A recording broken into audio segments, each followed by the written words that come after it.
mientras lo prepara.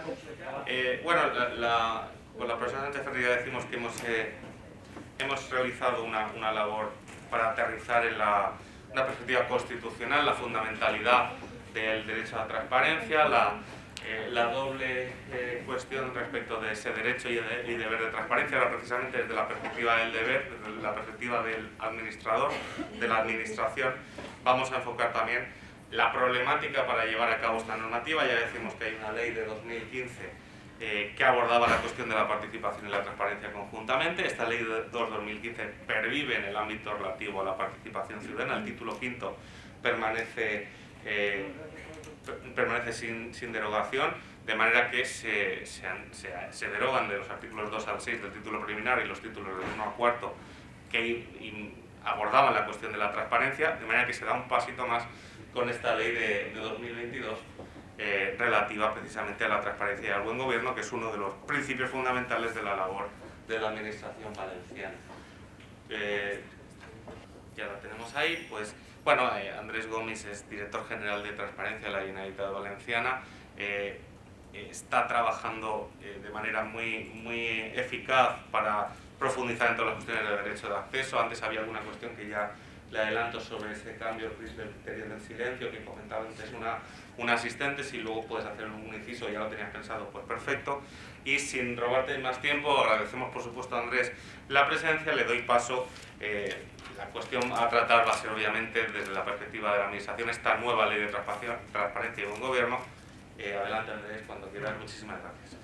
Bueno, moltes gràcies. En primer lloc a Jorge Castellanos, codirector de la Càtedra Pagoda, també a Pol, per comptar amb mi per a participar d'esta jornada i sobretot pel tema triat, perquè sempre és una molt bona ocasió per a parlar sobre transparència i a més en un tema, en una fita molt important, que és la nova llei de transparència. A més, molt recent, se va publicar en el diari oficial divendres passat, se va aprovar a principis de mes i és una molt bona ocasió per poder començar a tindre ja debats, a reflexionar sobre el que implica i a treballar per una qüestió que pot parèixer menor, sembla una cosa que està ahí, però que per a nosaltres també és important que en esta nova llei parla de que l'administració no només ha de complir, evidentment, el que diu la llei, faltaria més, sinó que també ha de promoure de manera activa la cultura de la transparència en la societat. I en els articles inicials se diu expressament, mitjançant actes precisament formació, sensibilització, no només en l'administració, sinó que hi hagi un debat social, debats socials i per part dels diferents actors en la transparència. I activitats com aquesta són un bon exemple d'això. Dit això, com ha avançat ja Jorge, la nova llei valenciana de transparència, la llei de transparència i bon govern de la Comunitat Valenciana, deroga en el que té que veure en aquestes matèries la llei 2-2015, que va ser la primera llei valenciana de transparència i que se va aprovar dins de podríem anomenar la primera onada de lleis de transparència a Espanya, tant l'estatal com les autonòmiques, en què l'autor Emilio Guichot parlava de la tormenta perfecta de la transparència, on estava molt en boga, en el debat públic, de diferents maneres, sense saber moltes voltes a què ben bé s'estaven referint, però estava quan la transparència va entrar en força en l'agenda pública. Va coincidir, a més, poques setmanes després amb el canvi de govern, en un govern de coalició, en la creació d'una conselleria de transparència l'any 2015 amb la missió expressa de dur avant polítiques d'integritat, començant en paral·lel a la implantació del que preveia aquesta llei. Aleshores podríem dir que la llei 2-2015 ha servit per a precisament construir la política pública de transparència en l'administració autonòmica i en les institucions valencianes. Per exemple, una política pública que se basa en alguns fonaments, portal de transparència, tràmit d'accés a la informació, una organització administrativa dins de la Generalitat, com són les unitats de transparència i una comissió tècnica interdepartamental, reglament de transparència, carta de serveis, un pla estratègic de transparència, és a dir, instruments que han anat consolidant i que van en el sentit de que la transparència impregne l'administració. I a més un altre element que més particularitza l'experiència valenciana respecte a altres, que són les aliances en altres sectors socials, com per exemple les universitats, els governs locals, per avançar conjuntament en aquestes matèries. Paral·lelament a això, més enllà de l'aplicació d'estos elements, instruments de gestió organitzatius, estratègics, per a implantar la transparència, de manera relacionada i sota el paraigües també de lo que podríem dir polítiques de transparència i integritat, s'ha dut a terme una acció normativa prou important durant aquests anys en la regulació d'incompatibilitats i conflictes d'interessos dels alts càrrecs, instruments de prevenció del frau i les males pràctiques, com evidentment la creació de l'Agència Antifrau, una institució que ja s'ha convertit en una institució important dins del que és el sistema d'autogovern valencià, o el sistema d'alertes de la Inspecció General de Servei, i d'una manera també molt especial la transparència dels grups d'interès, és a dir, una sèrie de normes que van més enllà, que no parlem estrictament de lleis de transparència, però que també no s'entenen sense el punt base del que és la llei de transparència, el portal de transparència i els mecanismes que comença a desplegar des de l'any 2015. A això es suma el desplegament reglamentari de la llei que ha sigut el Codi de Bon Govern i el Reglament de Transparència, que en el seu moment va ser el primer de l'Estat, i dins de lo que és la construcció de com hem anat definint en les institucions el contingut i el significat de la transparència, n'hi ha un tercer element que moltes voltes se deixa un poc de banda o no se tampoc parla tant, però que és molt important i que és la doctrina i la funció interpretativa del Consell de Transparència, que a més precisament així la Comunitat Valenciana ha sigut una autoritat de garantia especialment innovadora, especialment favorable a la transparència i a més d'una manera que s'ha anat confirmant, i la qual cosa parla molt bé de l'autoritat de garantia en la jurisprudència, en diferents qüestions, criteris que ja havia adoptat prèviament el mateix Consell de Transparència, com per exemple la relació entre el règim general i el règim específic d'accés. Dit això, el 2015 era un moment en el qual se partia de zero, les lleis de transparència que moltes voltes arribaven a les administracions i implicava també un xoc cultural dins de les mateixes administracions important, se començava a caminar a partir dels elements fonamentals que estableix la llei, primer la bàsica i després l'autonòmica. Ara el context és diferent. La llei ja no ha de servir tant com un objectiu únic a complir, sinó per establir un marc per a partir d'ahir fer precisament que la cultura de transparència estiga present en tots els processos administratius de les organitzacions públiques, etc. També la qüestió de l'administració digital ha tingut una evolució molt important aquests últims anys. Ara resulta, en 2015, molts processos, la majoria part dels processos continuaven sent manuals. Ara des de la pràctica se fa impossible pensar en la transparència sense parlar de la gestió de les dades en l'administració o de l'avanç de l'administració electrònica, etc. També la qüestió de la importància del dret a entendre com a part del dret a saber.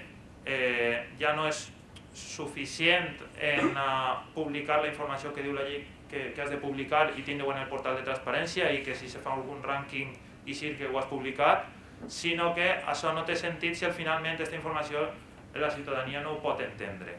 I la veritat és que, començant pel llenguatge que gastem les mateixes administracions, on sembla que els funcionaris i l'administració se parla a ella mateixa i no se comuniquen la idea de que algú ho ha d'entendre després. Això és una qüestió que ha anat guanyant rellevància. També la qüestió dels sistemes d'integritat i l'acció de l'Agència Antifrau, el tema dels plans antifrau és important, i la vinculació entre la transparència i la rendició de comptes.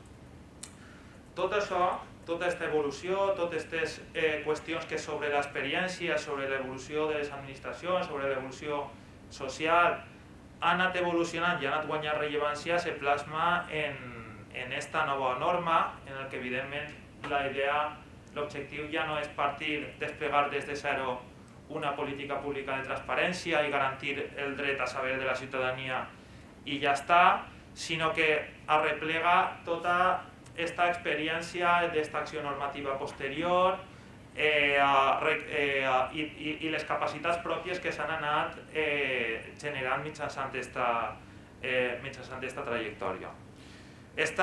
Un element que ens parla d'una continuïtat. Entre altres coses també inclou, per exemple, la doctrina del Consell de Transparència que ha anat eixint.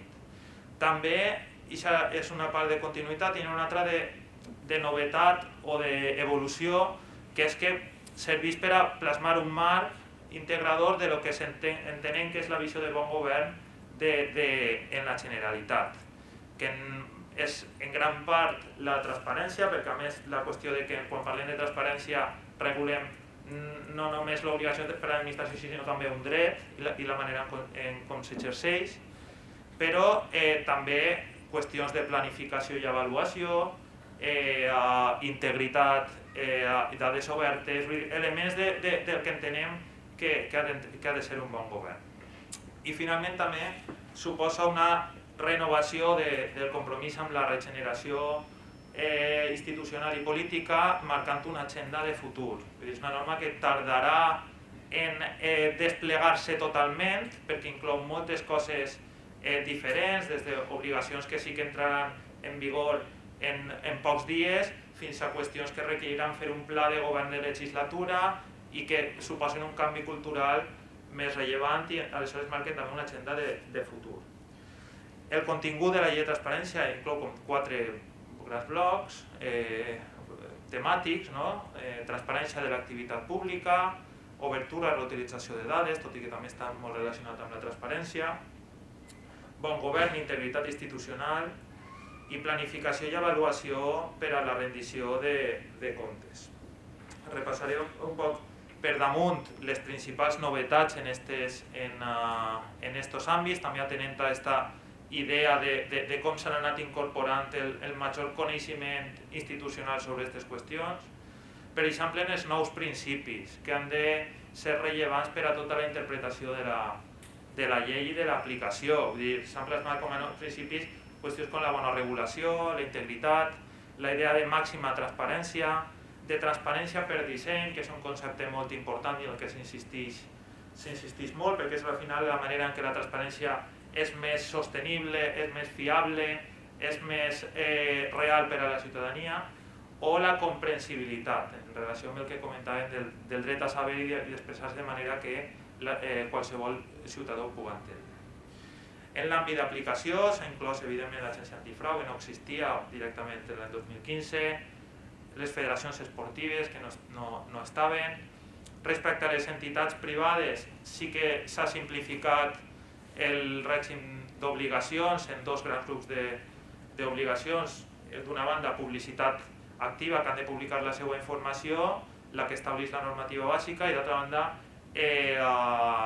subministre d'informació. A partir d'aquest marc sí que s'ha ampliat el número d'entitats privades obligades a publicar la seva informació, perquè s'ha baixat el llindar bàsicament abans s'establia que havien de publicar la informació sobre l'empresa, sobre l'associació, les entitats que rebien més de 100.000 euros de subvencions públiques, i ara s'ha baixat a 50.000 sempre que siguin administracions públiques valencianes, a banda de també entitats en les que el 40% dels seus ingressos són subvencions. Més enllà d'això, de quins subjectes obligats estan, també se fa molt d'èmfasi no tant en qui està obligat i com, i a què, sinó com fer-ho. Per això se centra molt en quines mesures de suport se donen a aquests subjectes obligats per a que puguen complir més o menys amb igualtat de condicions. Per exemple, especialment en les entitats locals, no és el mateix l'Ajuntament de València que un ajuntament de 100 habitants, i en canvi tenen les mateixes obligacions. Per això s'estableix que les diputacions provincials, la Generalitat, la Federació Valenciana de municipis i províncies han de col·laborar per establir un programa de suport a les entitats locals. a les entitats privades també, perquè també n'hi ha moltes xicotetes empreses, associacions, que estan obligades i que tenen pocs recursos, i ahí sí que se preveu expressament que l'administració ha de donar-los els mecanismes per a poder complir. En aquest cas ja ho hem fet des de la plataforma TEP i sí que ho integrem en aquesta normativa. El que comentem de la promoció de la cultura de la transparència en la societat és una qüestió a destacar i que obri també una línia de treball molt important. La importància de la gestió documental i els arxius, perquè és una perspectiva molt important en la pràctica per a una condició pràcticament per a fer... Al final parlem de gestionar la informació i això passa per la gestió documental, no? I sense aquesta perspectiva en la pràctica de les administracions és molt complicat. Precisament per a garantir el que coneguem la transparència per disseny, que no és una altra cosa que tots els sistemes d'informació, tots els processos administratius han d'estar dissenyats de manera que des del mateix disseny estiga prevista la transparència d'aquesta informació. Que la transparència no sigui una cosa que arriba a posteriori i que implica un procés manual, sinó que automàticament sigui una qüestió que se deriva automàticament dels sistemes d'informació. I finalment també s'incorporen els instruments derivats de la normativa i de la pràctica també de la protecció de dades. És un àmbit que també en els últims anys ha evolucionat molt en les delegacions de protecció de dades, l'entrada en vigor del reglament europeu. Aleshores sí que se tracta d'aprofitar per a, en un sentit favorable a la transparència, tot i que pugui semblar contradictori, aplicant instruments com les avaluacions d'impacte de les dades, l'etiquetat d'indexació prèvia de la possible informació subjecte a límits, la dissociació de les dades, precisament per evitar ja de primeres que no n'hi hagi que les dades personals suposen un entrebanc per poder obrir la informació. En la publicitat activa s'incideix d'una manera especial en què el que estableix la llei és un mínim, són unes obligacions mínimes, però al final el que li dona sentit al que anomenem publicitat activa és publicar proactivament tota la informació que siga necessària per a retre comptes. I això anirà més enllà dels mínims que estableix la llei, i el que és desitjable és que siga una qüestió dinàmica que les administracions ho entenguin com un mandat d'anar obrint progressivament més informació. En aquest sentit, les entitats locals, les obligacions de publicitat activa no s'apliquen a les entitats locals. Les entitats locals continuen, en aquest cas, obligats a publicar el que preveu la normativa bàsica, precisament perquè n'hi ha moltes que a dia d'avui ni tan sols han aconseguit arribar a publicar aquesta informació, i és una qüestió més realista tractar de millorar i d'articular com poder arribar a aquests mínims per a partir d'ahir passar a publicar més informació.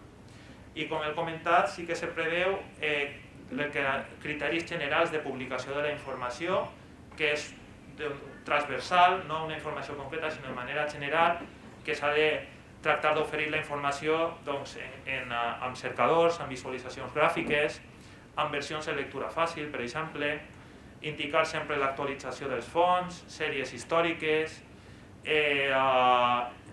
tindre en compte la indexació en cercadors en internet, és a dir, una perspectiva molt pràctica. La major part de la gent al final dels usuaris arriben a un portal de transparència mitjançant un cercador d'internet, mitjançant Google. Aleshores, això s'ha de tenir en compte, o la desagregació per sexe sempre que siga possible. La informació sí que se classifica a publicar en 13 blocs temàtics, i alguna de les principals novetats hi ha qüestions molt concretes, per exemple, la publicació del currículum del personal eventual de manera obligatòria, els sistemes d'intel·ligència artificial amb impacte en els procediments o serveis, informes i estudis encarregats a tercers o titularitat real dels adjudicataris de contractes en els termes que permeta la normativa estatal, a banda de obligacions especials de transparència per part en els contractes de concessió dels serveis, etc.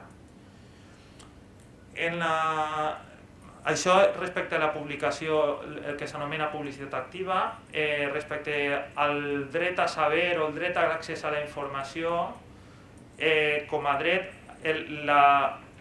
les principals novetats el que fan és concretar molt més tot el que té a veure en aquesta qüestió i en el procediment per evitar abusos de l'administració i garantir la interpretació més favorable a la transparència. I de manera especial s'introdueixen interpretacions que havia fet el Consell de Transparència en aquesta mateixa línia. I concretament un principi que el Consell de Transparència sí que tracta molt en les seves resolucions, que és el principi de transparència màxima i que du a una visió antiformalista i favorable a l'accés. I això té projeccions en el mateix procediment. Se diu que s'estableix com a un procediment especial en el qual s'han d'ometre les exigències o requisits que puguen obstaculitzar l'exercici del dret. És una orientació de caràcter general, pensant sobretot en requisits de firma i identificació. Quant a les possibles restriccions, en quant sempre s'han de prioritzar la dissociació de dades abans que la limitació, o la importància de la motivació, encara que no sigui obligatòria, sigui voluntària, en cas de ponderació. És a dir, s'ha de tindre en compte de manera especial l'òrgan que ha de resoldre si la informació que se demana és important, si la informació se demana per al control social de l'acció pública, si té rellevància d'interès públic o si el tractament de la informació connecta amb interessos no només particulars. I un tema també important que és que quan s'apliquen règims específics d'accés, règims especials, han de ser sempre, no poden desplaçar, han de ser sempre règims que estiguen regulats en una norma en rang de llei i en tots els casos se podrà reclamar davant del Consell de Transparència. És a dir, l'aplicació d'un règim especial no pot suposar desplaçar el sistema de garanties que estableix amb caràcter general la llei de transparència. També se preveu la possibilitat d'un procediment simplificat amb la idea que es regularà reglamentàriament quan es tracta de resolucions estimatòries que no s'hagin de demanar al·legacions a un tercer per a precisament desburocratitzar i evitar possibles problemes derivats de que per a una informació que se podria contestar fàcilment en el moment haver de desplegar tot un procediment administratiu com este. I finalment el comentat, sí que és una novetat, la part del silenci negatiu, que sí que és de veres que en aquest cas és un retrocés, tot i que és una qüestió en l'àmbit de la transparència que ha dut també a molt de debat sobre la importància real que té el tema del silenci positiu en la pràctica, perquè al final el ciutadà no vol que li reconeguen que té dret, el que vol és que li donen la informació. I aleshores, si encara que te reconeguen que tens dret per silenci però continues sense la informació, doncs quedes de la mateixa manera. Dit això, sí que és cert que servia com un element dins de les mateixes organitzacions d'una certa pressió als òrgans i als departaments perquè resolguen sempre aquestes sol·licituds. Este canvi es deriva directament de la sentència del Tribunal Constitucional davant de la llei d'Aragó, que incloïa el silenci positiu i sí que va anul·lar aquesta qüestió. I és cert que fins ara s'havia donat una situació d'una certa inseguretat jurídica perquè en la llei valenciana, que aquest tema no estava, aquesta qüestió, hi havia un silenci positiu igual que la llei aragonesa, però el Consell de Transparència estava interpretant que no hi havia cap dubte respecte a la posició del Tribunal Constitucional davant d'aquesta qüestió i estava interpretant que el silenci era negatiu. Aleshores, sí que estava donant lloc a una certa inseguretat jurídica davant d'aquesta qüestió. El sistema de garanties té dos potes, una el Consell de Transparència i l'altre el règim sancionador, igual que n'hi havia en la llei anterior. El que sí que s'han introduït novetats i a més d'una manera molt important en el model del Consell de Transparència. Precisament per ha tingut molts problemes de funcionament en el model actual, i aleshores sí que se volen resoldre amb la idea de reforçar d'una independència, tres qüestions: independència, especialització i col·legialitat. Van a ser 3 membres en dedicació exclusiva, amb determinats requisits de trajectòria professional i perfil. Sí que se preveu l'autonomia organitzativa, normativa i pressupostària, tot i que l'adscripció orgànica sí que és a la Conselleria de Transparència, i una majoria qualificada de 3/5 parts en les Corts Valencianes en la seva elecció per a precisament garantir aquesta independència i imparcialitat. Sí que se regulen, a més, així l'objectiu és reforçar la independència per la via de tindre de garantir una dedicació que permeta exercir de manera correcta les seues funcions. I se regulen altres qüestions en més detall, com per exemple l'assistència jurídica del Consell de Transparència en cas d'anar a judicis. Es reforça el deure de col·laboració de tots els subjectes obligats amb el Consell de Transparència. De fet, s'inclou com a una infracció sancionable l'incomplir aquest deure de col·laboració. Se reforça funcions que fins ara no ha sigut possible dur a terme per part de l'autoritat de garantia, com és de manera com els agradaria, com és l'avaluació de la transparència, del compliment general de la llei i el control de la publicitat activa, i se preveuen nous instruments com l'aplicació de multes coercitives, un nou procediment de mediació voluntari i sempre complementari a l'ordinari de reclamació. És una obligació per l'administració, però sempre una opció per al ciutadà i no al contrari. I, com hem dit, la competència per a resoldre en els règims especials d'accés.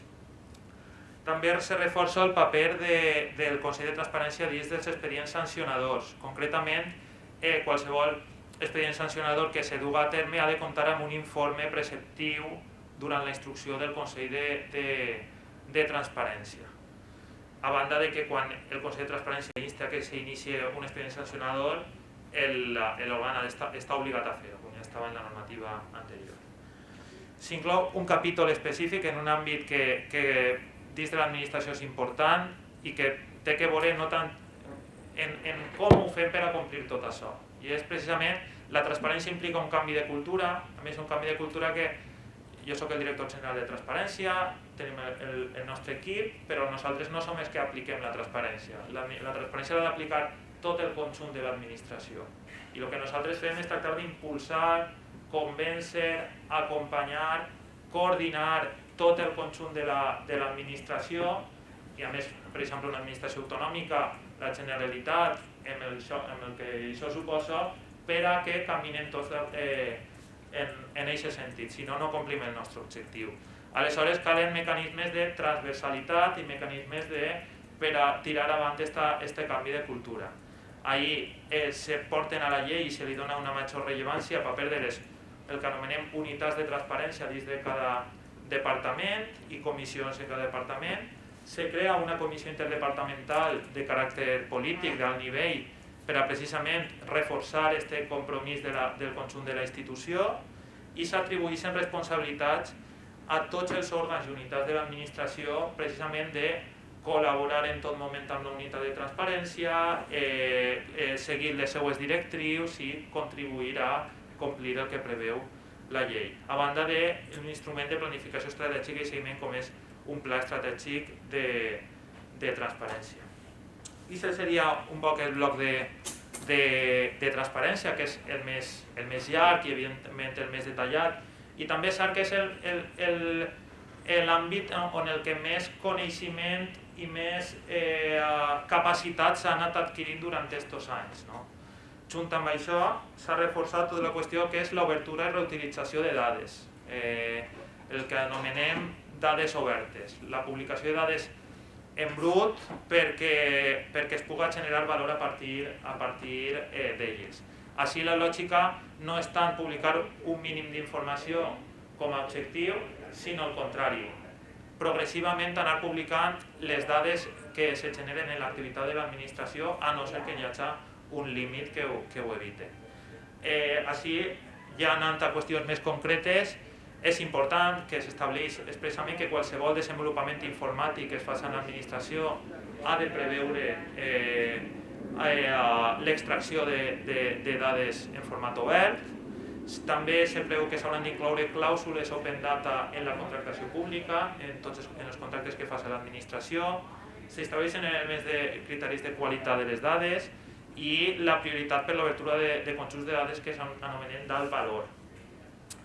També tot això ha d'estar orientat a la reutilització i la generació de valor, i per això es fa menció expressa i es regula els catàlegs de dades obertes de les administracions i el portal de dades obertes de la Generalitat, que ha d'incloure elements de consulta, de col·laboració amb la ciutadania i orientar-ho també a la federació de catàlegs de dades entre les diferents administracions.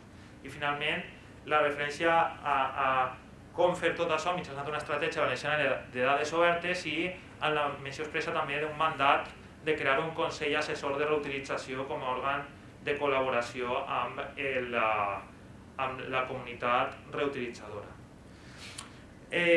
L'altre àmbit seria el de bon govern i integritat pública, que així també hi ha importants novetats. En el marc anterior pràcticament hi havia una sèrie de principis ètics i un mandat de fer un codi de bon govern al Consell. En aquest cas, també a partir de les importants aportacions que ha fet l'Agència Antifrau, sí que la normativa preveu codis ètics o de conducta en totes les entitats obligades, és a dir, que totes les entitats obligades hauran d'aprovar un codi ètic de conducta que ha d'incloure normes de conducta, política de regals, mecanismes de seguiment i vies de difusió. Sobretot pensant en les entitats locals, podran adherir-se al Codi de Bon Govern de la Generalitat sempre que ho aprove la mateixa entitat, l'entitat com a tal, no la persona individual.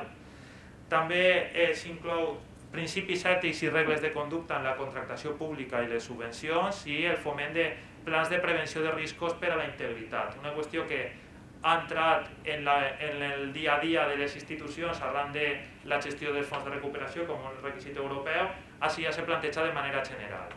I tot això amb l'assessorament i el suport de l'Agència Valenciana Antifrau. I en particular en la Generalitat sí que estableix un mandat al Consell per definir el que s'entén pel sistema d'integritat pública de la Generalitat, la creació d'una comissió d'ètica institucional per a l'efectivitat garantia del sistema i la identificació de riscos i plans de prevenció tenint en compte el sistema d'alertes de la Inspecció General de Serveis. I ja per acabar, l'últim bloc sí que és una novetat, en aquest cas no hi havia res en la normativa anterior i molt poc, pràcticament res en la normativa valenciana en general, que és la idea de la cultura de la planificació i l'avaluació, que té tres projeccions. Una que s'ha anomenat en l'acció de govern, i així és una de les principals innovacions de la llei, que és que el Consell, el Govern valencià, a l'inici de cada legislatura haurà de fer un pla de govern que establisca la planificació estratègica del conjunt del govern per als 4 anys de legislatura. Un pla del que a més ha de retre comptes semestralment.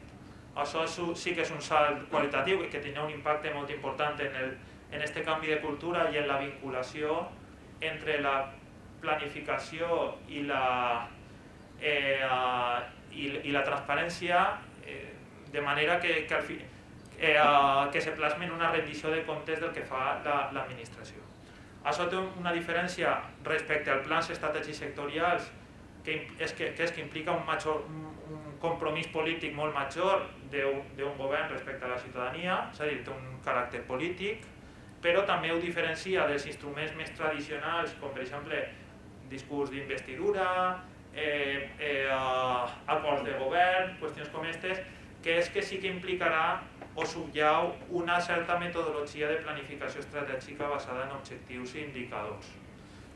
Junt amb això, també té l'altra part, que és de la planificació i avaluació en la millora normativa, és a dir, principis de bona regulació normativa, avaluació de les normes, elaboració de guies i recomanacions en aquest sentit, i l'obligació de comptar també amb un pla anual normatiu i un informe d'avaluació, cosa que ha guanyat més rellevància des que una sentència del Tribunal Constitucional del 2018 va anul·lar esta part de la llei 40 pel que fa a les comunitats autònomes. Aleshores, sí que és una obligació que se restituís, ¿no?, en la normativa valenciana mitjançant aquesta norma. I finalment, en foment de la cultura de la planificació i avaluació en les polítiques públiques i els serveis en general, mitjançant avaluació de plans i programes, xarxes de treball en aquest sentit o eines digitals de quadres de comandament.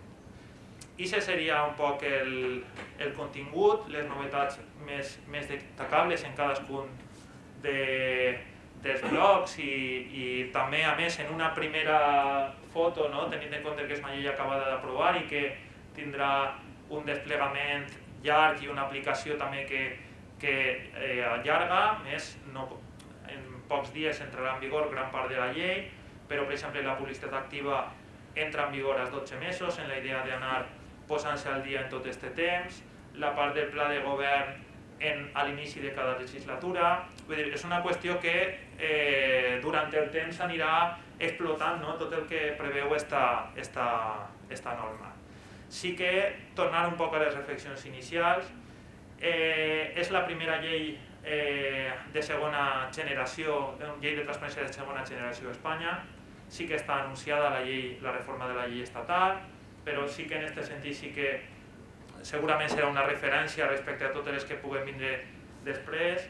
Sí que incorpora moltes qüestions dels diferents contextos o moments de la transparència, tractant d'agafar el millor de l'experiència, però tractant de recollir també nous marcs conceptuals i enfocaments per a tindre una agenda, línies de treball també a futur. Fa molt d'èmfasi en el què i en el sí, però també fa molt d'èmfasi en com fer-ho.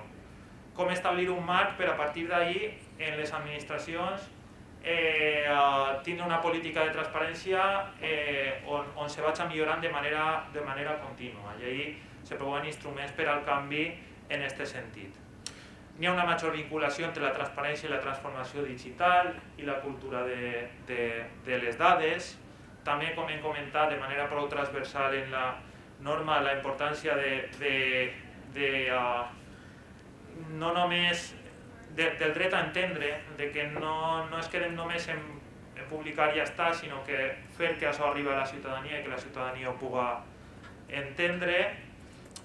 Vincular la transparència a la rendició de comptes, perquè al final la transparència sí, és una finalitat, perquè és cert que la nostra cultura de les administracions, doncs, el fet que n'hi hagi una llei que ho diga és inapel·lable, no? Però realment l'objectiu no és només la llei, és la rendició de complir la llei, sinó la rendició de comptes. I res, això és tot. Qualsevol qüestió o pregunta, demane disculpes perquè crec que m'he passat en el temps, però bueno.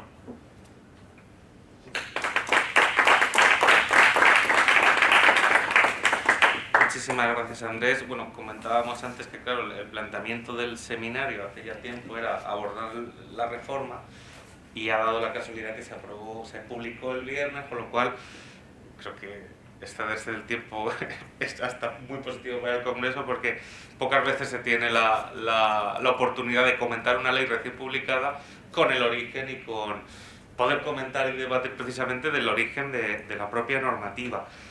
Sintetizando, por si hay alguna cuestión, una asistente, Cristina, antes ya te adelantaba la cuestión del silencio. Yo erróneamente, creo, le contesté diciendo que era una cuestión también que se producía una suerte de bombardeo a veces aprovechando que había un silencio positivo. José Ignacio me ha matizado que realmente era en parte o gran parte lo que tú comentabas, que es en beneficio del ciudadano, es decir, bueno, tengo una resolución favorable pero no tengo la información que tú has puntualizado.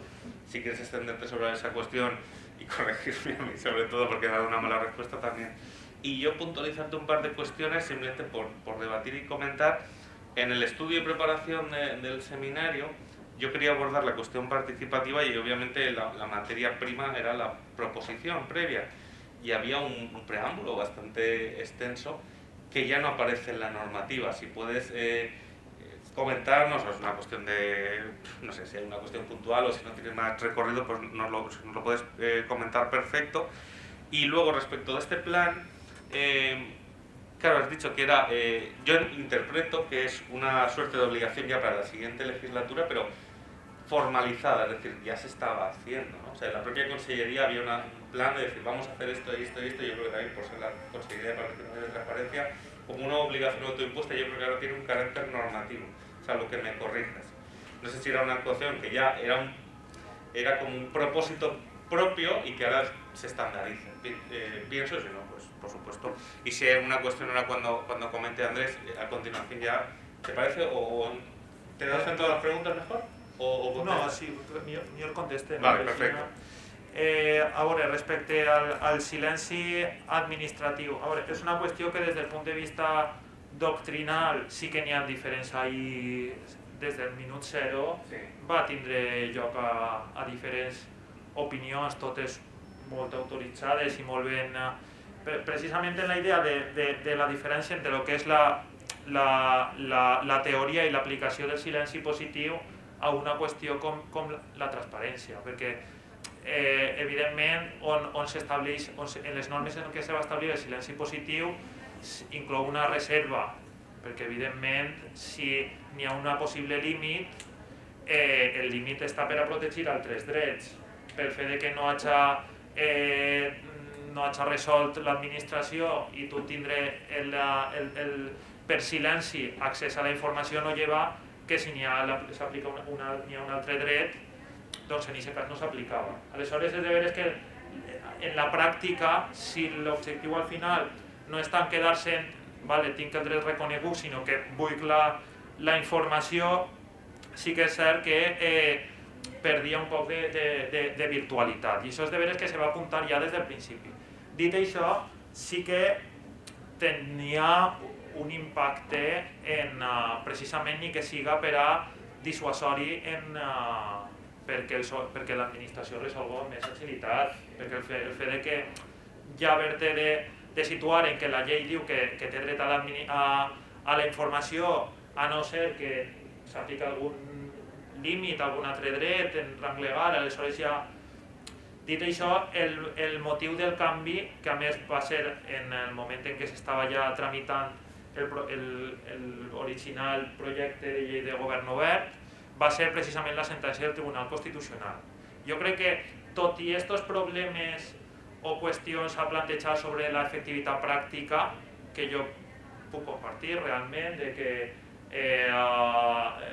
és cert que no és tal qual, jo crec que sí que tenia un sentit i una utilitat en aquest sentit dissuasori, però se va introduir precisament per una qüestió de seguretat jurídica ja en la proposició de llei que presentaran els grups parlamentaris, tenint en compte aplicant el que era la sentència del Tribunal Constitucional.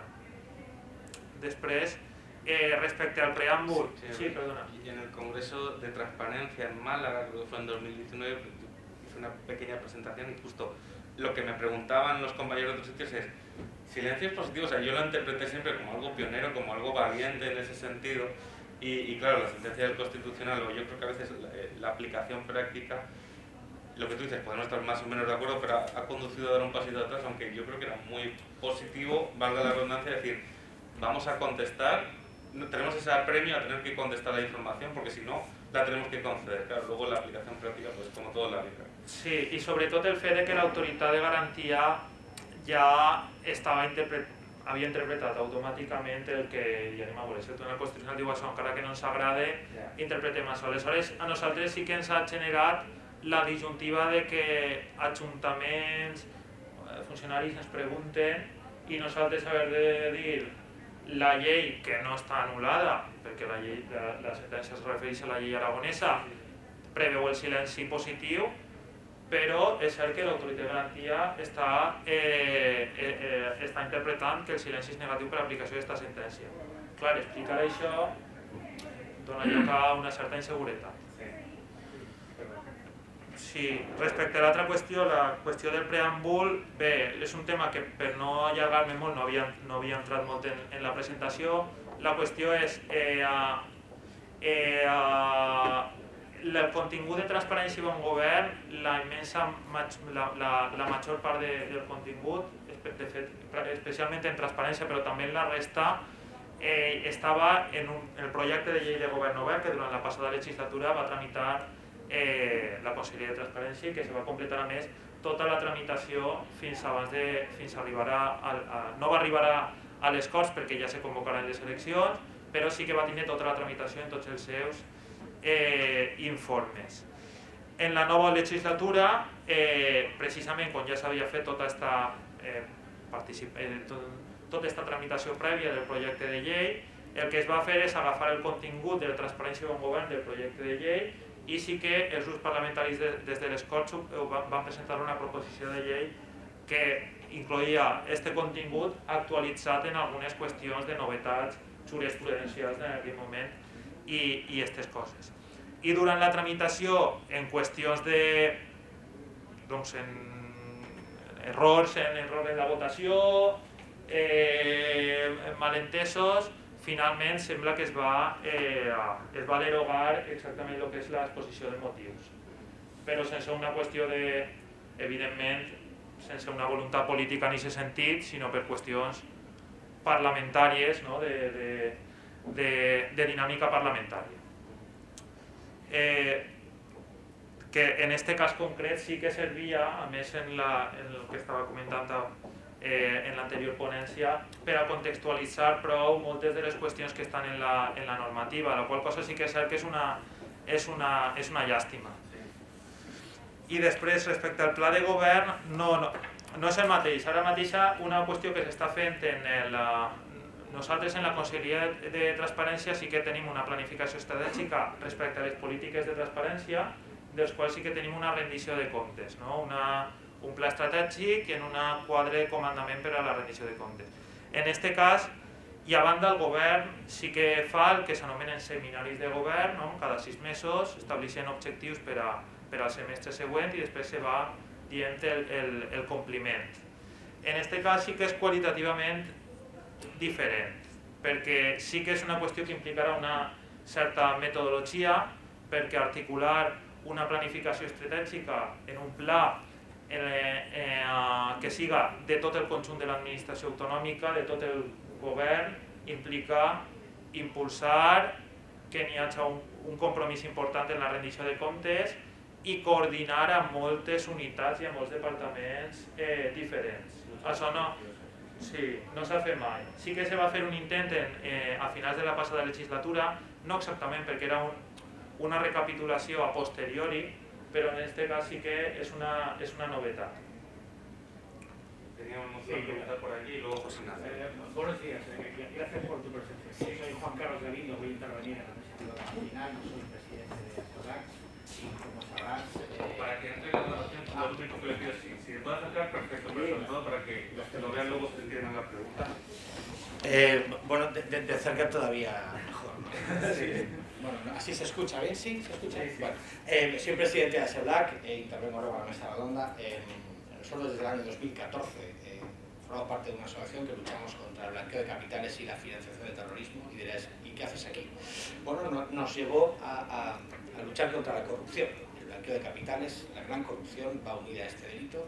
Y esto nos llevó, obviamente, a llegar a la transparencia obviamente como herramienta para luchar contra el mal gobierno, herramienta para fomentar la rendición de cuentas, herramienta para sacar de la administración y buscar esa ansiada calidad democrática y demás. Pero bueno, la pregunta, yo quería hacerte dos puntualizaciones. Una, es una pena que no hayáis sido valientes, o más valientes. Yo creo que el silencio, darlo como negativo, es un error de libro, estrepitoso. ¿Por qué? Porque la transparencia nace como ventaja. Escuchamos el derecho y el deber. Si ya el ciudadano, el silencio administrativo, ha sido una espada de Damocles que ha caído encima del ciudadano siempre a perjudicarle, creo que en la transparencia deberíamos de haber mantenido ese silencio positivo, porque ni más ni menos lo que quiso decir el legislador cuando así la hizo es: oye, administración, ponte las pilas, que trabajas para el ciudadano. El ciudadano es tu cliente, no eres tú el que estás por encima del ciudadano. Ponte las pilas y contesta en 30 días. Claro, también entiendo, intento ser razonable, que el día a día no lleva así. También tengo que decir que tu antiguo conseller, Manuel Alcaraz, cometió un error de bulto a los 2 meses de ser conseller, decir que esta ley era incapaz de cumplirse por la administración pública. Bueno, esto es como decir el de Hacienda que es imposible recaudar. Pero bueno, insisto, también agradeceros el esfuerzo que habéis hecho como gobierno y como partido político, porque has pasado de soslayo y para nosotros la titularidad es muy importante, pero luego lo hablaremos. Consejo de Patrimonio Ciudadano, y termino ya. Consejo de Patrimonio Ciudadano. ¿Cómo es posible que no lo hagáis independiente? ¿Cómo es posible que teniendo la Agencia Valenciana Antifraude, a que sabes yo soy consejero de la Agencia Valenciana Antifraude, cómo es posible que no lo hagáis, que cuelgue de las Cortes? ¿Cómo es posible que hagáis un Consejo de Transparencia que tiene que velar, que tiene que ser imparcial, lo hagáis dependiente de ti y de la consellera? Y con esto ya termino y agradezco mucho tu presencia. Gracias. Bueno, moltes gràcies.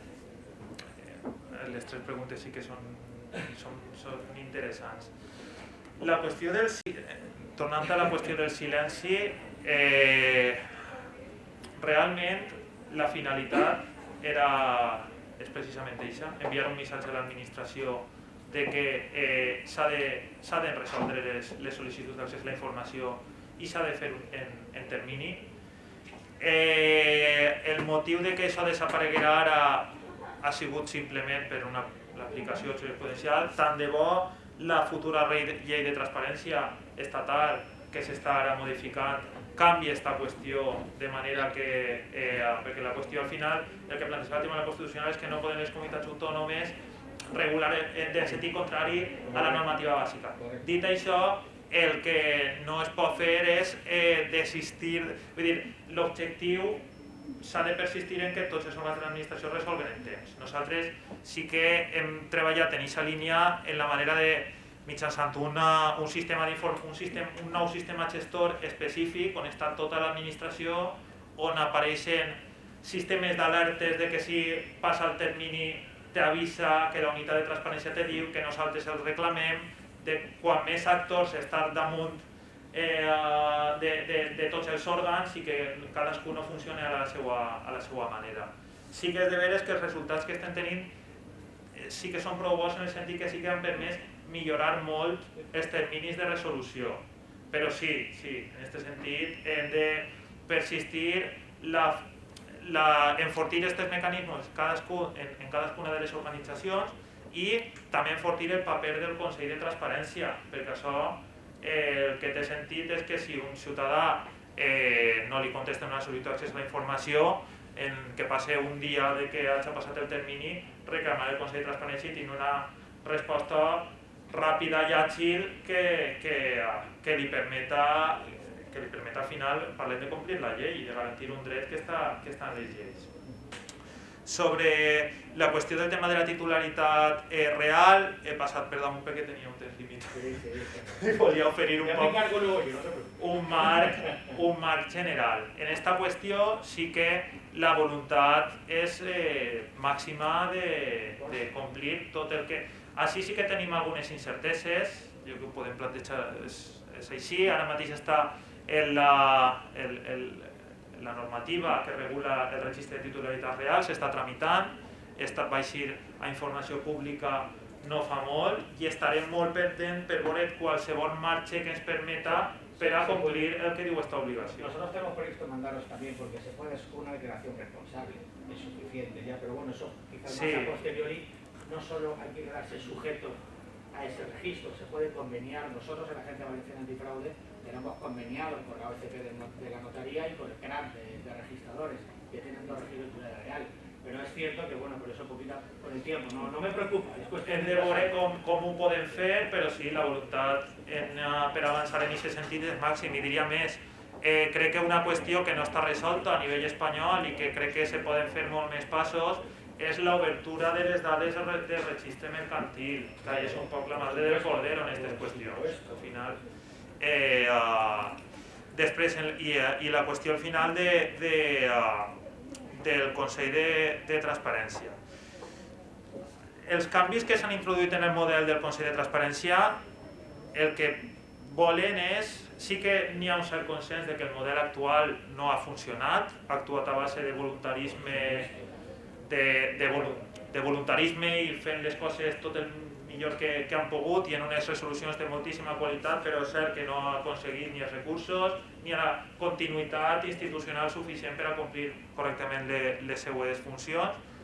I els canvis que s'han introduït van en la idea de garantir al final que la major independència se garantís si els professionals que estan en el Consell de Transparència poden realitzar les seues funcions en dedicació i en recursos suficients. Partint d'aquest punt de vista i no tant la qüestió de l'adscripció orgànica. I així tot és cert que també s'estableixen en la mateixa norma algunes reserves i garanties per a haver de fer l'autonomia organitzativa, autonomia pressupostària, etc. En aquest sentit sí que se va plantejar en el seu moment, ja quan se va plantejar la qüestió del projecte de llei, la viabilitat de fer una mena d'autoritat independent, a la manera de l'Agència de Protecció de Dades, etc. Però aquesta qüestió no està regulada com a tal en la normativa del sector públic valencià.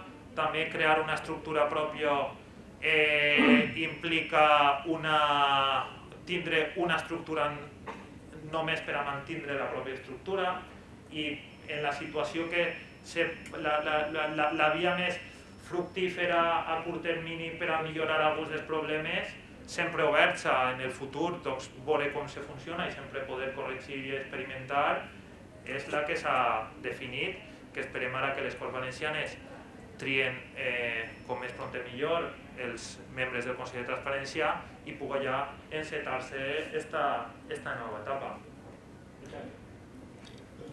Es una pena porque justo tenemos a un miembro del Consejo de Transparencia afuera, habría sido perfecto que Claret estuviera aquí. Una breve pregunta de José Ignacio, si te parece. Sí, un dubte que tinc és que no sé si és per un tema legal o què, però totes les institucions creades per l'Estatut d'Autonomia, des de les pròpies Corts, al Consell Jurídic Consultiu, Acadèmia Valenciana i tal, no poden presentar-se potestativament el recurs o demanar empar al Consell de Transparència. I sé quin motiu és perquè, clar, a nivell de cultura de transparència això és un mazazo. És a dir, si les principals institucions estatutàries no tenen això, per exemple, les Corts no publiquen què cobren els màxims dirigents dels letrados, per exemple. I o te'n vas al contenciós o no n'hi ha manera de treure aquesta informació. Si tampoc pot tindre el Consell de Transparència actuació sobre la publicitat activa, que això no queda clar, però clar, se pot trasplantar que no, és a dir, un ciutadà no pot anar directament al Consell de Transparència, té que anar-se ja un procés contenciós. Això no sé si hi ha un motiu jurídic que estan emparats per determinada separació de poders, etc. però... Sí. I aquest tema, ja com a opinió personal, no... Bueno, tot el que estic com a una opinió personal, no? Però és un tema que no està resolt, realment. Des d'un punt de vista conceptual, pot tindre sentit, contestant la pregunta, la llei de 9-2013, la normativa bàsica ja ho estableix, que les comissions especialitzades que resolguen les reclamacions de dret d'accés en cap cas podrà ser en les institucions, no recordo la redacció, òrganos constitucionals i tal, i els equivalents a les comunitats autònomes, i jo crec que la fonamentació d'això és precisament l'equilibri entre poders. I si, per exemple, el Consell de Transparència, per fer un pot d'abstracció, també el de l'Estat està escrit a un ministeri, tot i ser una autoritat independent, en personalitat jurídica pròpia, seria d'alguna manera com des de l'executiu estar controlant el legislatiu. Entenc que és conseqüència d'esta separació de poders, però en la pràctica, des d'un punt de vista molt pràctic, molt real, el que s'està fent és llevar-li a la ciutadania una opció, llevar-li garanties per al dret d'accés que sí que existeix davant l'executiu. I això és de veres que és una distorsió que des del punt de vista dels poders està ahí i cal veure això. Perquè evidentment les Corts no són només des de fa moltíssims anys una institució de control del Parlament, sinó que també tenen vida pròpia i també són poders públics. Dit això, en la mateixa normativa, i sabent d'esta problemàtica en la llei, sí que s'estableix en la disposició que, si partim d'ahir, perquè la llei bàsica sí que estableix aquesta qüestió i a més de manera prou clara, el que hauran de fer és dotar-se de sistemes de garanties propis, de manera que encara que siga en el si de la pròpia institució, si un ciutadà demana informació i no se li dona, poder reclamar alguna comissió independent, una comissió feta específicament en el si de la institució per a tindre una via de recurs que no siga anar directament al contenciós. Muchísimas gracias, Andrés. Reitero mi agradecimiento porque es un lujo poder debatir una ley publicada hace... bueno. Sí, pero conecte el micro porque si no la grabación no entre, aunque estamos abusando un poco, pero yo bueno, creo que viene al caso, ¿no? Agradecer al director general su intervención. Y es simplemente una curiosidad que venía muy al hilo de lo que se plantea de la facilidad de acceso a la información. Viendo el informe del Consejo de Transparencia del año 2021, hablaba de que su presupuesto de 135.000 euros pues no había sido posible ejecutarlo porque faltaban medios. Bien, quitando esa cuestión, digo, bueno, pues yo me planteaba, al hilo de la intervención que vamos a tener ahora en la mesa, digo, ¿cuál es el presupuesto que tendrá el Consejo? No he sido capaz de encontrarlo. Y entonces me ha llamado la atención porque yo digo, debe de ser más producto de mi impericia manejándome que no poder haber encontrado. Yo digo, bueno, pues es curioso que después de haber hecho una navegación ahí venga a entrar en entradas, digo, no lo encuentro por ningún sitio. Y pensaba, digo, pues voy a preguntar de qué presupuesto económico dispone el Consejo de Transparencia para este año 2022. Es que no he conseguido encontrarlo en los accesos, que sería a través de GVA Oberta o en su caso a través de la entrada directa del Consejo de Transparencia.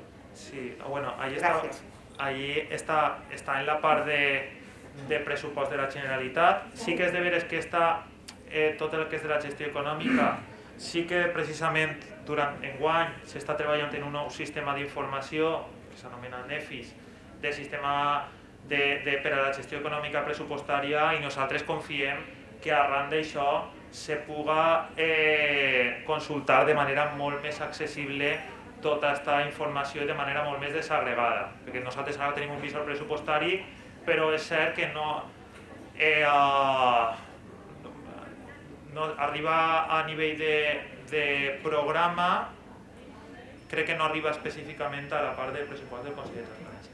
Dit això, el pressupost sí que eren 130.000 euros, però tenint en compte que ahir no entrava el personal. Era despeses corrents de si se vol organitzar actes, fer compres de bibliografia, etc. 30.000. 130.000. Aparte salarios, Sí, per suposar. Y los tres son directores generales, unos 90.000 pavos. No, a veure, la part... Lo digo por... Claro, el que es deriva de la nova llei no està encara, ara és quan s'hauran de fer totes les adaptacions pressupostàries necessàries. El que es preveu sí que és partint del règim actual, que no n'hi ha dedicació exclusiva i que sí que són dietes i indemnitzacions. No van a tener salario. Sí, ara sí. Ara sí, però que la part pressupostària està pensada en el marc anterior. Ara sí que s'hauran de fer canvis. Evidentment, en el programa pressupostari hauran d'anar tota el que suposa tots aquests canvis, que seran com a mínim la dedicació exclusiva dels tres membres i el personal. Ells trauran el seu organigrama, el seu reglament orgànic, i a partir d'ahir ja s'implementarà tots els canvis possibles. Però ara mateix en aquesta quantitat no està el que és al final més rellevant, que són l'oficina de suport. Pues muchísimas gracias, Andrés,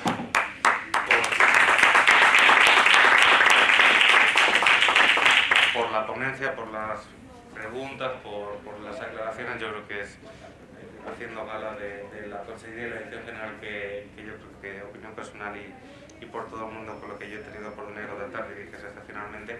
Y bueno, has hecho gala también además de ese compromiso dando explicaciones, una ley recientemente publicada, explicada y detallada. Mi agradecimiento. Ahora haremos un cambio. Va a introducirse ahora los alumnos, sí, si Lorenzo les da paso ya para entrar, para no interrumpir antes a Andrés, si nos da tiempo ahora cambiar. Muchísimas gracias y ahora hacemos ya el cambio a la siguiente ponencia con José Ignacio Pastor. Bien, retomamos. Muchísimas gracias también a los que se incorporan ahora. La verdad es que tenemos una jornada muy interesante. Les contextualizo un poco. El pasado viernes se publicó en el Diario Oficial de la Generalitat Valenciana la nueva Ley de Transparencia y Buen Gobierno de la Generalitat. Esta jornada estaba prevista con antelación para la propuesta de reforma y su estudio, y justo ha coincidido que no es que estemos estudiando una propuesta de reforma, sino ya la ley directamente publicada, y el director general de Transparencia de Buen Gobierno de la Generalitat acaba de hacer su intervención detallando y dando respuesta a todas las dudas que surgían, con lo cual más actual es imposible. La siguiente intervención es a cargo de José Ignacio Pastor, ex jefe del Servicio de Transparencia y Gobierno Abierto del Ayuntamiento de Valencia.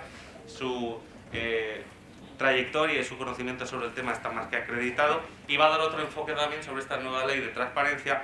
En este caso, pues bueno, una revisión de esas propuestas de reforma, que realmente es una revisión de la ya publicada ley. No le robo más tiempo, José Ignacio.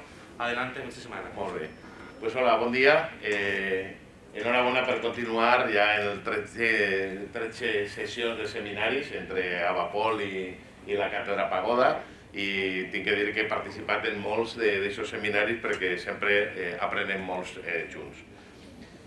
Bé, després d'haver parlat del director general, jo no vaig entrar tant en la dinàmica, però sí que vull comentar la llei. Supose que conegueu alguna cosa, i si no vos convide com a persona jove, estudiantat, a conèixer aquesta llei, perquè té moltes oportunitats de desenvolupament, i vull emmarcar d'on vull comentar.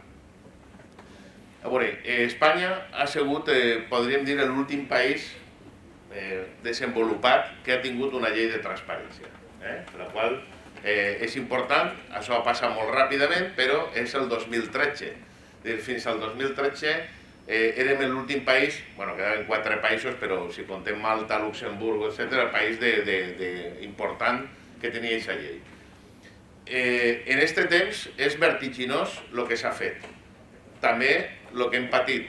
Sabeu que els estudis del CIS parlen de la desafecció de la política, i avui en dia, avui mateix, és notícia el cas Assut, que és un problema real en la societat valenciana. La desconfiança respecte a la política i les mesures de corrupció o les actuacions de corrupció.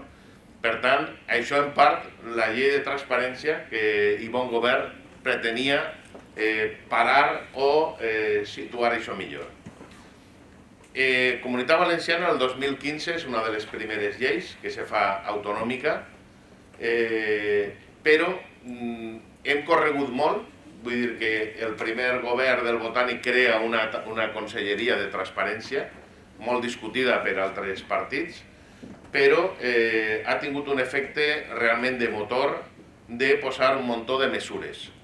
Mesures que acompanyen a la llei i mesures que no tenen res que veure en aquesta llei, però sí que tenen que veure perquè ha sigut iniciativa de l'Estat o d'altres llocs.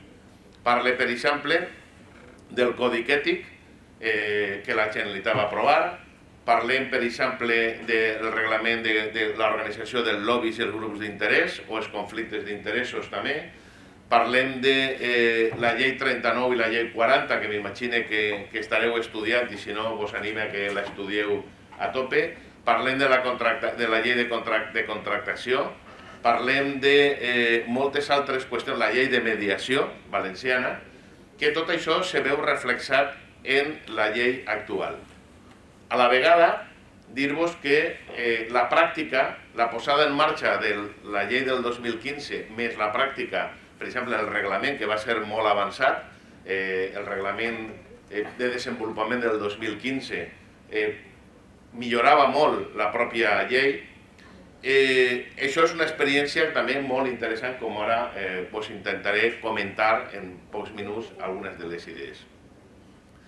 Dir-vos també que vos parle com a membre d'una associació que hem lluitat per a que se creara la llei del 2013, junt amb moltes altres espanyoles, en la coalició Pro Acceso.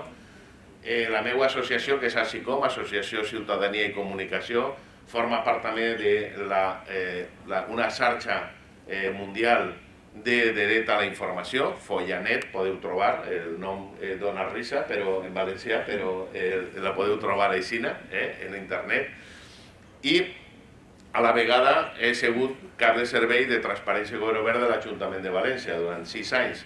Vull dir que això també he tingut veure una cosa i l'altra, des del punt de vista de l'administració i des del punt de vista de la societat civil.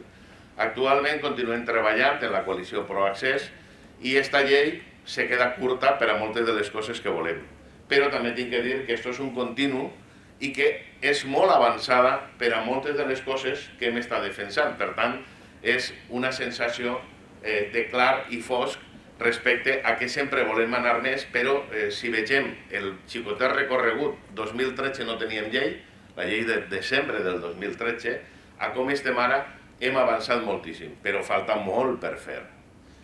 Primer que dir també el marc en el qual s'ha aprovat la llei. Està maldita, o ha tingut molt mala sort aquesta llei. Per què? Perquè n'hi havia un projecte de llei molt debatut que havia passat per tots els sistemes. Sabeu la diferència entre un projecte de llei i una proposició de llei, m'imagino, i si no és un tema a estudiar. El projecte de llei era impulsat i va passar per tots els organismes de control, participació ciutadana, esmenes, al·legacions, Comitè Econòmic i Social, Consell Jurídic Consultiu, informació econòmica, etc. I aplega un moment que apleguen les eleccions, s'adelanten les eleccions autonòmiques i la llei queda en la taula del Consell per aprovar. Solució posterior. El nou govern entra, a banda de que el nou govern canvia un poc l'estructura de la conselleria i divideix participació i transparència, la qual cosa ha generat també sostraure la part de participació d'esta llei, tenen una decisió estratègica que en aquell moment podia ser interessant, que és el tema de fer-lo en proposició de llei, perquè se basa bàsicament el que estava ja en la tramitació de la llei, del projecte de llei, que estava ja en tots els processos i se pot consultar inclús, la teniu en la pàgina de govern GVA oberta, en procés de tramitació, i se planteja per una iniciativa dels 3 partits polítics que tenen representació en les Corts, que tenen majoria, que són el grup del Botànic, el Partit Socialista, Compromís i Esquerra Unida, Unides Podem. Malauradament, la pandèmia ha complicat molt les coses, amb la qual cosa per això deia que té un mal d'ull la llei, perquè la pandèmia fa que això vagi així. Com a persona d'una entitat social que hem anat a les compareixences, a les comissions, tinc de dir també que les Corts Valencianes necessitarien ajornar-se, actualitzar-se un poquet en la seva relació amb la ciutadania, perquè, de fet, a les senyories jo mateix les vaig dir que eren un poquet, respecte als autistes, un poquet autistes respecte a la societat civil. Perquè, a més, aquesta pandèmia i la situació política actual, la guerra, etc., ha fet que s'aprovara la llei sense pena ni glòria, una llei tan important, perquè vos puc dir que inclús la gent que havien fet compareixences i aportacions a la llei no ens van avisar, eren 2 persones de la meva associació que havien fet i van dir, escolta, volem anar a veure l'aprovació. I damunt d'aquest dia se canvia l'agenda i la compareixença de rendició de comptes del president de la Generalitat s'adelanta un dia i en el qual en els bancs del govern sols estava la consellera del RAM, les demés no estaven quan tenia que ser una qüestió bestial. I per un tira i afloixa polític no va ser aprovada més que pel govern del Botànic, el qual enfebleix una llei d'aquest tipus, i a més tenen una dificultat afegida que ha explicat abans, s'ha preguntat també al director general, però és un tema de les Corts i és un tema inclús de responsabilitat, jo crec que inclús m'atreveix a dir, dels lletrats de les Corts, perquè s'ha aprovat una llei sense preàmbul, per un error tècnic intern de que no se posaven d'acord, amb la qual cosa, com és possible que la pròpia llei incomplís coses que diu la llei, perquè sabeu que la normativa, una bona tècnica legislativa, requereix aportar si és necessària la llei o no, per què, com, etc. Avaluar. Això falta, se diu en la llei que se té que fer així sempre, perquè això ve ja d'altres lleis més generals, però no se fa. Dir-vos, a veure algunes de les novetats interessants que té la llei, perquè té moltes novetats. Estic fent la crítica, però també interessants. Anem a veure. Per exemple, establís el tema d'integritat. El tema d'integritat, sabeu que la compliance és algo que ve molt del sector privat, de les empreses, però l'administració no s'acaba d'aplicar i, per tant, la integritat entra, no és casualitat que tinguem una agència valenciana antifrau i anticorrupció i que, per tant, se li dona competències, però se parla també de la integritat. Té molt que veure amb el que vos deia de la corrupció, però no només penseu en la corrupció més burda o més que se pot el palasaca, no? Penseu també en una corrupció de no complir bé el funcionament i, per tant, se n'hi ha que fer mapes de riscos i situació on pot botar la llebre, no? D'alguna forma, la prevenció. Per tant, això és un tema molt interessant que se planteja també. Se fa una gran menció a la rendició de comptes, que no estava anteriorment, se parlava per damunt, però sí se desenvolupa, i després n'hi ha un plantejament quasi de filosofia política, en l'article 2 ja se parla de principis generals. Abans se parlava de principis i de més, però s'estableixen els principis generals que d'alguna forma seria una part del preàmbul, està així posat. En concret apareixen com a nous, d'alguna forma, no repetís els que ja n'hi havia, estem parlant de 17 principis, però vaig a fer referència als que apareixen quasi com més novedosos, més força. La transparència des del disseny. Això és importantíssim. I això penseu sempre que si sou alumnes de dret, penseu que per a la gestió pública és fonamental des del disseny. No se pot donar transparència si des del disseny no està implementada aquesta transparència en quant als arxius, com va anar els procediments dels camins. Per tant, és un tema molt important de la llei com a novetat. Se fa més menció, ja se feia menció, a la comprensibilitat i claretat. Però això és molt interessant també perquè ja se parlava de la qüestió, però ara se parla ja inclús de lectura fàcil, no sé si heu sentit l'expressió, o accessibilitat cognitiva. Se parla molt en una visió d'inclusió de la ciutadania. Se parla de menors, que els menors també tenen que entendre l'administració, però se parla també de persones amb diversitat funcional o altres problemes per formació cultural, per procedència de fora, etc. La veracitat per suposat, que ja se plantejava, i se fa una menció, com us deia, la inclusió, la no discriminació de ningú tipus per a exercir la transparència. Se fa aposta en el punt 10 en govern obert. I què és aquest concepte de govern obert? Que ahir dona peu a la participació que no està en la llei, com este matí explicava Jorge. La integritat, que ja vos he dit, el bon govern, se parla de principis de bon govern i d'una forma molt clara. Un element molt gran i que s'ha posat ja com un apartat, que és la planificació i l'avaluació de polítiques i serveis. Això és algo molt modern en la llei. La bona regulació, que també en el que vos dia, que exercir la seva funció normativa ha d'actuar d'acord amb els principis de necessitat, eficàcia, proporcional, seguretat jurídica, transparència i eficiència. Queda molt bé dir-ho, però el preàmbul, per exemple, no el posa. I la protecció de dades, que sabeu que també en els últims anys ha avançat moltíssim, n'hi ha inclús la directiva europea que ha hagut que transposar i, per tant, és un element nou que apareix en la transparència. Tinc que dir que això és un problema també, perquè en la realitat moltes vegades se ens nega el dret d'accés excusant-se en la protecció de dades. És un mantra que moltes vegades molts funcionaris no, és que per protecció de dades. No, mira, perdona, la llei diu clarament que el principi de transparència és fonamental, ha de prevaler. El que passa és que ahir sí que hi ha un problema, jo discutiria amb la professora que hem discutit este matí, perquè deia que no és important el dret fonamental i resulta que quan tens una llei orgànica de protecció del dret de protecció de dades, pues, quan entren en col·lisió està en minoria la llei de transparència, però bueno, això seria una altra discussió, no? Dir que també se parla d'entitats privades, no s'ha atrevit perquè és difícil, mentre la llei bàsica no el contemple, però també la transparència de les entitats privades és important. I com a mínim sí que establís per baix el nivell de 50.000 euros que hagin rebut i com a mínim la quantitat de 5.000 euros, simplifica molt. La llei anterior tenia molts apartats per veure qui tenia que rendir comptes o no, però jo crec que ara això ha millorat molt d'aquesta manera. Hi ha també un element que té que veure el que vos dia l'evolució de la realitat, impulsat per la Direcció General de Transparència. S'ha posat fa poc en marxa una plataforma que garantís la possibilitat de que qualsevol entitat voluntàriament, si no té mitjans o vol millorar el sistema, utilitzi la plataforma de transparència. Hi ha una plataforma de transparència que, per cert, Andrés, tindreu que modificar perquè, clar, la llei modifica algunes de les coses que havia en la plataforma.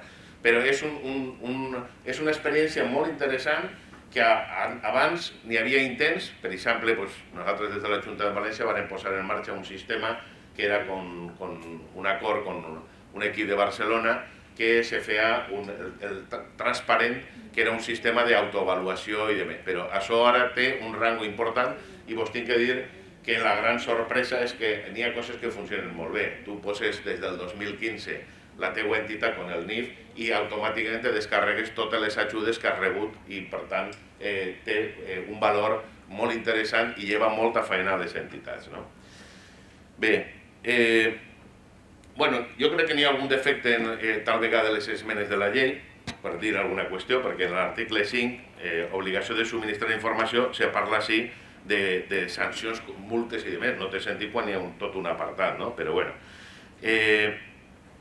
Lo de promoure la cultura de la transparència me pareix fonamental i bàsic i és algo que atravessa tota la llei. I per tant, aquesta transparència, també se parla de la societat civil, però també de les estratègies de responsabilitat social corporativa i les entitats privades. Les empreses, si avui fas una consulta a la base nacional de subvencions, veuràs que la pasta no se la porten sobretot les entitats no lucratives, se la porten les empreses. Per tant, això és important. Sabeu que una llei de transparència, una llei de bon govern, és molt complicat perquè és transversal totalment. En aquests moments hi ha un projecte, per exemple, des de la Direcció General d'Economia Sostenible, de plantejar un registre d'empreses responsables, amb els seus avantatges i els seus inconvenients. Esto seria molt interessant perquè d'alguna forma és avançar la cultura de la transparència també, que aquestes empreses siguin transparents. O, per exemple, el que se parla molt en les bases de dades, en dades obertes, que ens hem trobat en la realitat que moltes vegades, per exemple, les concessions no aportaven informació o a vegades l'excusa era que el seu sistema informàtic no se parlava en altre. Estic parlant, per exemple, les concessions esportives que gestionen espais esportius que no poden donar la informació o no estava previst i no te la volen donar amb la protecció de dades, etc. Per tant, és molt interessant a nivell. I n'hi ha un element tímid, perquè m'imagine que la llei és complicat d'entrar, que no se parla sols de passada, que és el coneixement obert.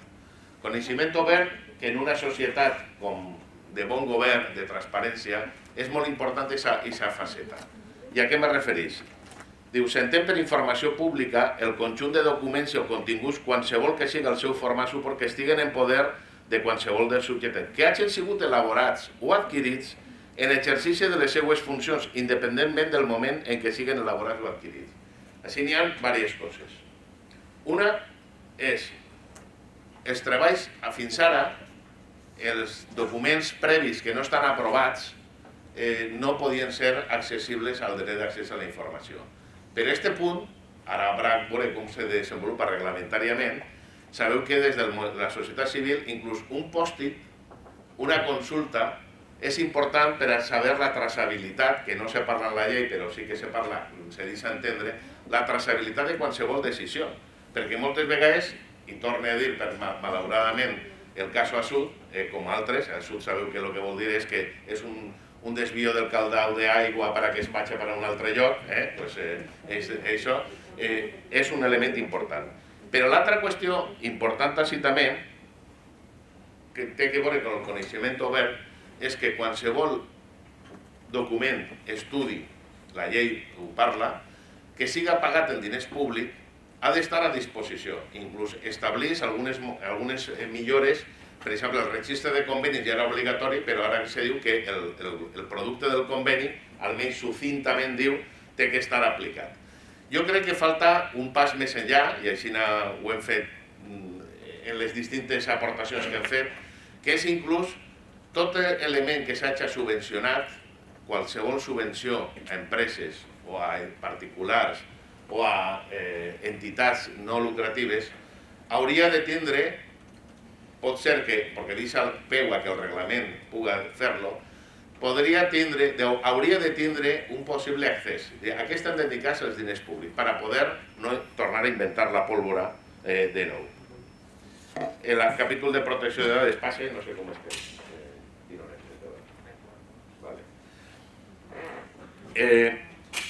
És important perquè apareix un reforç del Consell de Transparència que s'ha dit abans, perquè apareix el capítol de control. Qui fa el control de tot això? Jo crec que la paraula control és molt interessant perquè apareix ahí. Parla de la informació patrimonial. Jo tire de menys perquè vos dia abans que la llei és molt avançada, però encara que volien més, no? I crec que s'ha quedat una llei no tan moderna, tal bé perquè això va molt ràpid, però hi vaig a dir algunes coses que no apareixen en la llei, però seria, per exemple, el patrimoni. Tira de menys parlar de la gestió intel·ligent del patrimoni. La gestió intel·ligent del patrimoni abans no se podia fer, perquè el patrimoni era una coseta que se portava en paper i demés, però avui en dia haureu sentit en la ràdio que n'hi ha una bronca perquè 2 pianos de cola que s'han trobat en un magatzem, no? Això és gestió no intel·ligent del patrimoni. Perquè, clar, si tu tens un piano de cola i està valorat econòmicament i demés, algú podria tindre accés a més. Per exemple, l'Ajuntament de València no té una gestió intel·ligent del patrimoni, perquè n'hi ha una cosa que és inintel·ligible, n'hi ha gent que s'ho ocorre molt, però no n'hi ha una aplicació, i això ja n'hi ha algunes administracions que ho fan. Qui diu això diu alguna cosa que la llei sí que diu. Tots els béns, patrimoni mobiliari i immobiliari, sí que diu que ha d'estar a l'abast, té que dir també per a què s'utilitza, inclús parlar dels lloguers.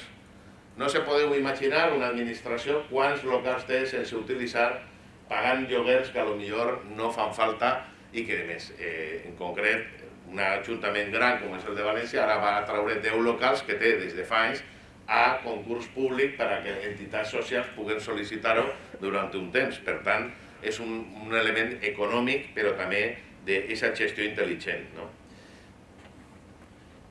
No sé el motiu, en l'article 20, sobre parla de contractació pública, per què no se recomana o se parla, tal vegada per un tema de competències autonòmiques i estatals, de la plataforma de contractació pública. Perquè, clar, faria falta un lloc especial, si no s'utilitza la plataforma de contractació pública de l'Estat, estaria bé almenys tindre una plataforma de contractació pública on figure tota la informació de qualsevol administració i de més. És un tema complicat, però bé. En contractes menors se dona un pas molt important, perquè se posa inclús, se demana les ofertes que han hagut, i sabeu que les contractes menors han sigut una font de minicorrupteles o de cost econòmic. No se parla més d'altres qüestions que és complicat que la llei entrara, però algunes administracions, inclús per als contractes menors, donen una sèrie d'instruccions internes que és d'obligado compliment, com treure a concurs, un miniconcurs que no sigui tan farragós, etc. Sí que se tira de menys en contractes menors, encara que s'aplica a moltes qüestions, però jo intento, alguna gent ha criticat això, ponen mínim trimestralment, però en el sentit que crec que seria interessant que la reglamentació s'intenta que siga comprensible i que se pugui buscar, per exemple, per adjudicatari i que se pugui altres qüestions. Ha desaparegut en els temes de contractació, en els temes d'integritat, una línia molt innovadora que va fer la Generalitat, aquesta conselleria, que va ser el projecte Saler o el projecte Satan, cada un l'ha dit d'una manera, que era justament, no tot tipus de contractes, era per a previndre qualsevol qüestió anòmala de desviació de detectar els contractes. No s'anomena per a res, crec que en aquests moments està en suspens aquest projecte, però era un projecte molt innovador per a l'època. Bé, com no tenim molt de temps, m'estranya també que no se diga res de la base nacional de subvencions, perquè encara que no se diga, és obligatori anar a la base nacional de subvencions. Qualsevol subvenció té que publicar-se l'extracte i la convocatòria i el resultat. Entonces no se diu res, però sí que és molt interessant el que diu l'informe de subvencions, perquè si en la pràctica, per exemple, quan vas a la base nacional de subvencions apareix la llista de la pasta que t'han donat en un moment concret, però no la concedida, però no la resolució final, perquè n'hi ha que justificar, i a més, amb la qual cosa és molt important que el que diu és que també aquesta informació també hauria d'estar en les subvencions. Jo crec que hauria d'estar en participació, i així ho hem fet saber en el projecte de llei que està en aquests moments en marxa de la llei de participació, que s'ha desgajat d'això, que és, com no està obligatori la base nacional de subvencions, que sí que és obligatori, moltes de les subvencions que convoquen les entitats públiques no són conegudes per als destinataris, excepte per alguns destinataris, que estan més al loro o que tenen una potència administrativa per estar. Vos conte diversos exemples. Per exemple, les diputacions sols publiquen en el BOP. Clar, si tens que estar mirant el BOP de que eres una entitat de diverses diputacions, doncs imagina't.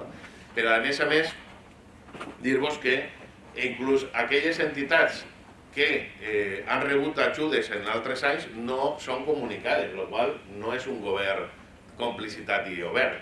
I encara posem més allà. Tenim un problema molt greu amb la base de dades que té la Generalitat sobre entitats donades d'alta en el registre d'entitats, perquè no està com hauria d'estar. Lo normal seria que quan tu te dones d'alta en un registre com una entitat no lucrativa, o entitat lucrativa, o fundació, etc., tingues que posar una sèrie d'etiquetat i quan la subvenció te pot afectar, lo normal és que t'aplegara una informació, encara que fora per correu electrònic, sobretot perquè ara és obligatori tindre seu electrònica, tramitar per seu electrònica aquesta qüestió. No sé, l'article 24, m'imagine que està molt bé la part que diu d'informació sobre qualitat de les aigües, de l'aire, emissions de gasos, efecte hivernacle, etc. Però després entra, diu, també s'han de que publicitar les resolucions de dret d'accés a la informació mediambiental. Bueno, és que n'hi ha que, en altre lloc se diu que totes les resolucions han d'estar publicades, no? I això és un element molt interessant, perquè les resolucions donen molta informació i el que caldria també és dir, sabeu que la llei bàsica el que diu també és que aquelles que són més sol·licitades, cosa de sentit comú, haurien d'estar passar a publicitat activa, no a la publicitat passiva. És a dir, si m'estan demanant diverses vegades unes coses, el normal és que és administració pública. I ahí diu el que deia abans de coneixement obert, informes, estudis i dictàmens que s'hagin contractat o encarregat a tercers han d'estar a informació pública. Tira de menys en la part d'informació sol·licitada per la ciutadania un concepte que s'ha anat triomfant, que és el d'escolta activa de la ciutadania. Encara que este apartat dona un pas important, perquè diu que les resolucions s'han de publicar, etc., però les dades estadístiques, la informació, però, per exemple, no queda clar, i és una reivindicació que hem fet sempre de Coalició per Accés, per exemple, quan hi ha al·legacions, les queixes mateixes, la informació con la ciutadania no sols ha d'importar a aquest ciutadà, sinó que debidament anonimitzat, dissociat, etc., té que ser que qualsevol ciutadà pugui veure quin és el que estan dient els altres ciutadans també i en quin número, per exemple. Això seria un apartat interessant. Bueno, me quedé sense temps, jo crec que si teniu alguna pregunta, perquè n'hi ha molts elements. Crec que és un tema molt innovador, la mediació. La mediació és un tema interessantíssim. També, clar, tenim una llei, la llei 24 del 2018, de 5 de desembre, que és la llei de mediació de la Comunitat Valenciana. I clar, se li dona una possibilitat al Consell de Transparència de Mediació que és molt important i de fet en alguns casos, pues jo no sé, jo no diria, tenim així un consejero, jo no diria que s'ha fet, no? Però d'alguna forma també a vegades hi ha que fer una mediació, però ara se reconeix com a tal, perquè interpretar la llei a vegades és complicat i el que importa és l'espírit de la llei, no? I entonces diu que el procediment no pot oposar-se l'administració a aplicar el procediment de mediació si alguna de les parts interessades accepta. Jo no entenc això d'una de les parts, perquè si no són les dos, si n'hi ha dos, si n'és una sola s'hi accepta, però bueno, però està bé. O sigui que crec que tal vegada és una errada, no? Però de transcripció, no? I bueno, dins de... Queden moltes coses obertes, la integritat, les funcions del Consell de Transparència han augmentat de forma important. Sempre seria que teníem el Consell de Transparència amb més funcions de tot l'Estat, però amb menys capacitat i recursos per a fer, no? Ara de 12 han passat a 16 funcions, algunes com la mediació, algunes molt concretes, que està molt bé, i bueno, el desenvolupament de la llei seria, tindríem moltes més coses que dir, però sí que tira de menys una qüestió, encara que en els còdics pot estar, en els còdics ètics i demés, i a un any vista que estem d'eleccions autonòmiques i municipals, les municipals segur, les autonòmiques com a màxim dins d'un any, dir el traspàs de poders. En algunes administracions han estat treballant el traspàs de poders, jo el vaig posar en el seu moment en el reglament de transparència i bon govern de l'Ajuntament de València. És un tema complicat, però aquells que hem vist com les destructores de documents funcionaven a tota pastilla quan canvia un govern, on hi havia governs que no quedava ni un paper, no n'hi ha com a exemple, no? Però bueno, això pot anar als codis ètics per a complir.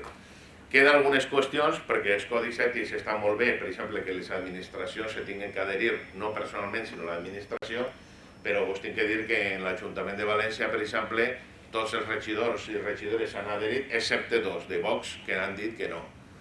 I què passa entonces? Vull dir, bueno, pues el codi ètic diu, no, nosaltres no ho signem. Entonces, és coercitiu, no és coercitiu, hi hauria possibilitats, bueno. I bueno, acabé ahir perquè anem mal de temps i no menjar-vos. N'hi ha preguntes, n'hi ha dubtes, n'hi ha coses que no esteu d'acord, perquè n'hi ha sí també alguns molt sabuts. Bueno, lo primero, agradecer a José Ignacio su intervención.